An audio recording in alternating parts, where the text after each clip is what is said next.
양소영 변호사의 상담소 양담소를 찾아주신 여러분 환영합니다. 양소영입니다. 중고거래 해보신 분들 많으시죠? 간혹 중고거래 사이트에 가면요, 이런 글들이 올라와 있습니다. 면역 증진에 좋은 식품을 팔아요. 다이어트, 피로회복 효과 곡물 새 상품, 혈압에 좋은 건기식 팝니다. 자, 이렇게 건강기능식품이 거래되는 건데요. 자, 그런데 건강기능식품 판매가 불법이란 거 알고 계시나요? 법무법인 승인 양소영 변호사입니다.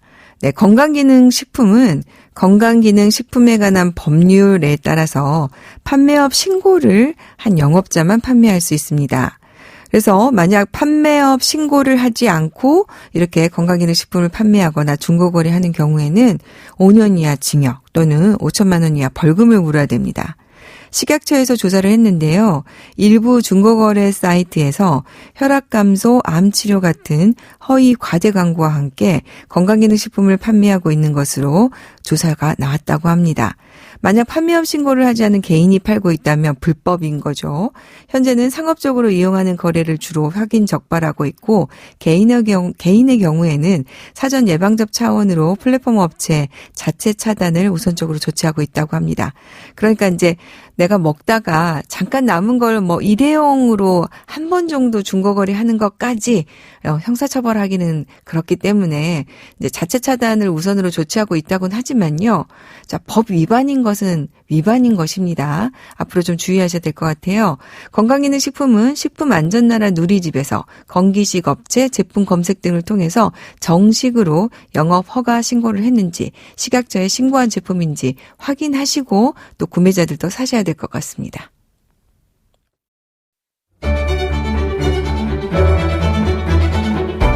세상의 모든 고민을 풀어드립니다.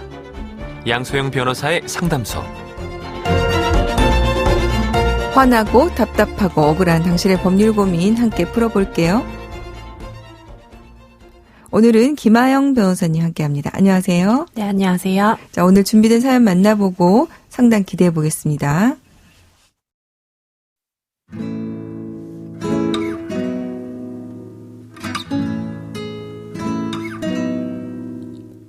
저와 남편은 2년 전 결혼했습니다. 저는 얼마 전 첫 아이를 출산했고 시댁에서는 첫 손주를 맞이하시는 것이라 시부모님이 크게 기뻐하셨습니다. 그런데 생각지도 못한 문제가 시작되었습니다. 시부모님께서는 아이와 제 컨디션이나 생활 패턴은 안중에 없으시고 아이가 너무 보고 싶으니 영상통화를 하게 해달라. 아이가 지내는 모습을 동영상으로 찍어서 하루에 3번 이상은 꼭 보여달라. 아이 상태는 어떠냐 등 시도 때도 없이 연락을 하시고 연락을 강요하시는 겁니다. 아이 낳고 제 몸 추스리랴 아이 돌보랴 정신이 없는데 시부모님 연락까지 대답을 해야 하는 통에 저는 밤잠을 설쳐야 할 정도였습니다. 이후 시부모님 간섭은 더욱 심해졌습니다. 시댁 식구 모두가 있는 단체 대화창에 저를 초대해서는 집안 대소사, 모임 일정부터 매일 아침 안부 인사, 일상 대화까지 공유하기를 원하셨고 제가 대답을 제때 하지 않으면 며느리 무슨 일이니? 올케 혹시 우리 아이가 기분이 상한 거야? 이런 말들이 이어져 대화창을 살피느라 출산휴가를 끝내고 복귀한 회사 업무에 지장이 있을 정도였습니다. 게다가 아이를 돌봐주겠다며 시부모님들이 약속도 없이 불쑥 찾아오시기 일쑤여서 저는 아기를 돌보랴 시댁 어르신들 접대하랴 주말에 제대로 쉴 수가 없었습니다. 너무 힘들어 남편에게 더 이상 시댁 식구들이 찾아오는 것은 좀 부담스럽고 단체 대화창에서 나가겠으며 집안 대소사 결정은 남편이 전달해달라 말했습니다. 그러자 남편은 그것도 이해 못하냐며 실망한 기색이었습니다. 게다가 남편은 퇴근하고 돌아오면 아이를 돌보지 않고 나는 돈을 벌고 너는 이제 집안일을 하는 거 아니냐며 아이가 울어도 달래지도 않고 모른 척합니다. 저는 산후조리 때부터 시댁에서 받은 스트레스에 남편과의 소원해진 관계로 인해 산후 우울증 진단을 받아 병원 치료를 시작했습니다. 그러자 남편은 시댁 식구가 싫어서 우울증까지 오는 것이냐는 말까지 했고 저는 더 이상 이런 남편과는 살 수 없다는 생각까지 듭니다. 저는 어떻게 해야 될까요?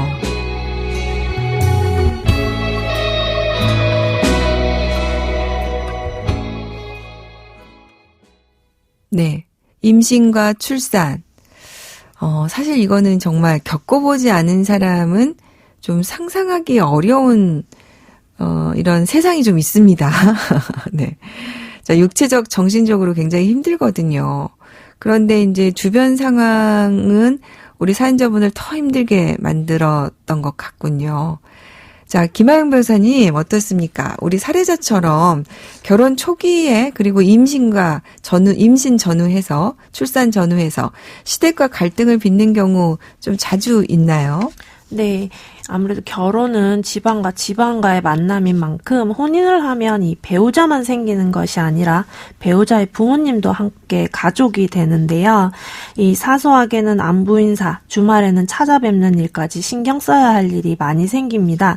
하지만 얼마나 자주 전화를 드려야 하는지, 집안 행사는 어디까지 참석해야 하는지가 이 고민이 되는 경우가 많은데요. 이래서 각자 알아서 하자는 우스갯소리로 효도는 셀프라는 말이 나올 정도입니다. 일반적으로 이 아들은 이제 부모님께 자주 찾아뵙고 안부 전화를 하는 것이 흔하지 않다 보니 이 시부모님들이 이 아들이 결혼을 하고 며느리가 들어오면 이전에 아들이 하지 않았던 안부 전화, 집안 행사 참여를 기대하시는 경우가 많은데요. 그러게요. 네. 하지만 며느리 입장에서는 이제 정작 나는 시부모님께 이렇게 지극정성인데 정작 남편은 우리 부모님께는 제대로 안부 전화도 하지 않는다. 이런 이유로 남편에게 섭섭해하고 친정 부모님께도 죄송한 마음이 드는 경우가 있습니다. 네. 사실 이제 새로운 또 가족이 들어오면 빨리 좀 친해지고 싶고 또 아이가 태어나면 손주가 태어나면 너무 보고 싶고 이런 시댁 어르신들의 마음이 또 전혀 이해되지 않는 바는 아닌데 그래도 이게 이제 또 며느리 입장에서 또는 사위 입장에서 그게 이제 부담스럽다면 좀 문제가 될 수 있을 것 같아요. 이런 경우 어떻게 하는 게 좋을까요? 네, 아무래도 시댁 식구들이나 처가 식구들 사이에서야 오랜 가족 사이니까 스스럼 없이 서로 편안하게 이야기를 나눌 수 있는데 사연자분 같은 경우에 이제 며느리 입장이시다 보니까 말 한마디도 조심스럽고 또 다른 식구들의 대화에 반응하는데도 신경이 더욱 쓰이게 되시는데요. 그러니까 요새 이제 이 단체 대화방이 좀 문제 아닙니까? 네, 실제로 이런 단체창에서 남편의 누나들이 시댁 행사에 참석한 며느리가 신은 구두를 지적하면서 그런 비싼 구두는 왜 샀냐? 남동생의 수입에 비해 너무 과한 명품 아니냐? 이런 지적을 하고 질책을 해서 이 일로 아내가 크게 스트레스를 받아 부부 사이에 큰 싸움으로 번지고 갈등의 원인이 된 경우도 있었습니다. 그래요. 네, 이 단체창을 만든 애초의 시도 자체는 좋습니다. 서로의 안부도 편안하게 나누고 집안일 결정도 이게 편리하게 할 수 있는데요. 한쪽 당사자가 이 스트레스를 느낄 정도로 부담감을 주거나 마치 감시를 당하는 느낌을 받을 정도라면 이 다른 가족들의 주의가 필요하다고 생각됩니다. 그 단체 방에서 한 사람은 지적을 받고 모두 다 그 지적에 동의를 하는 것처럼 된다면 마치 그 한 사람이 따돌림을 당하는 것 같은 그렇게 인식이 될 수 있을 것 같아요. 그러면은 이제 스트레스를 받을 수밖에 없죠.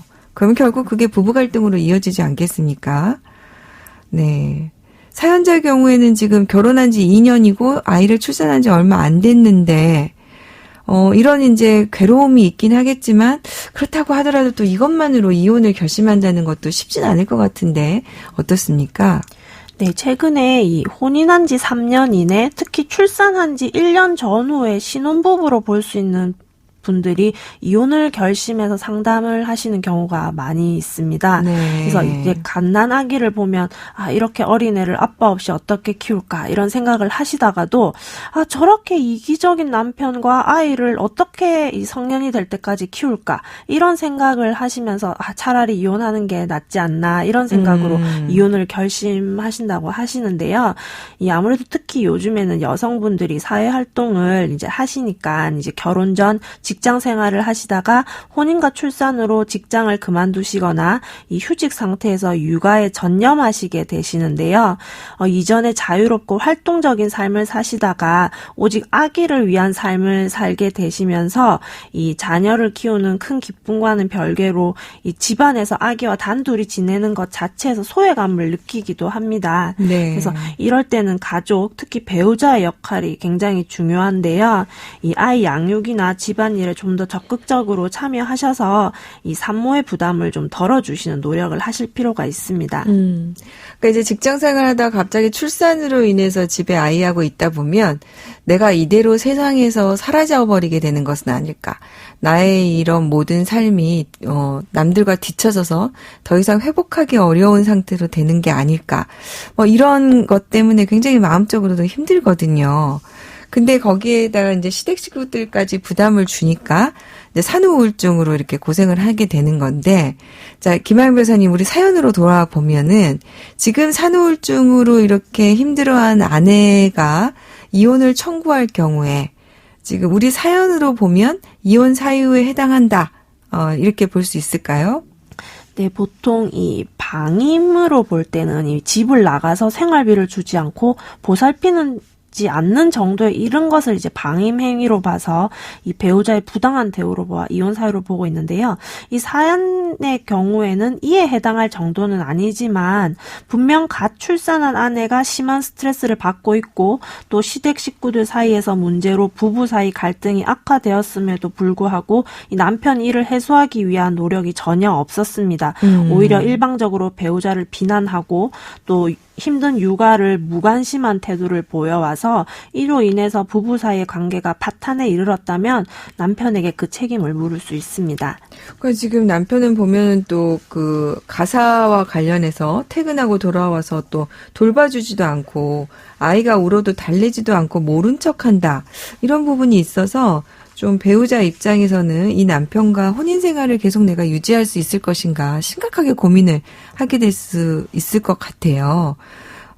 우리 김하영 변호사님 말씀을 들어보면 그럼 이혼 사유가 될 수 있을 것 같다. 이렇게 판단하면 될까요? 네. 비슷한 사례로 상담을 해보면 이 혼인기간이 짧은 만큼 문제가 심각해지기 전에 바로잡을 기회가 많이 있는 경우가 있습니다. 네. 이 작은 실망들이 모여서 큰 갈등이 되는 만큼 좀 더 배려하고 양보했으면 좋지 않았을까 하는 안타까운 경우가 많은데요. 그러게요. 아무래도 이 30년 가까이 각자 인생을 살아오시다가 이제 갓 함께 살기 시작한 신혼부부이니만큼 이 서로에 대한 배려와 이해가 더 필요하다고 보이고요. 또 주변 가족분들의 노력도 함께 해야 한다고 생각됩니다. 네. 우리 마침 5월이 가정의 달인데요. 하나하나 구성원들에 대해서 배려와 이해가 더 많이 되는 한 달이 되었으면 좋겠네요. 김하영 변호사님 상담 감사합니다. 네, 감사합니다. 양소영 변호사의 상담소 양담소는 내일 또 문을 엽니다. 끝곡 아이유의 라일락 들려드릴게요. 양소영이었습니다.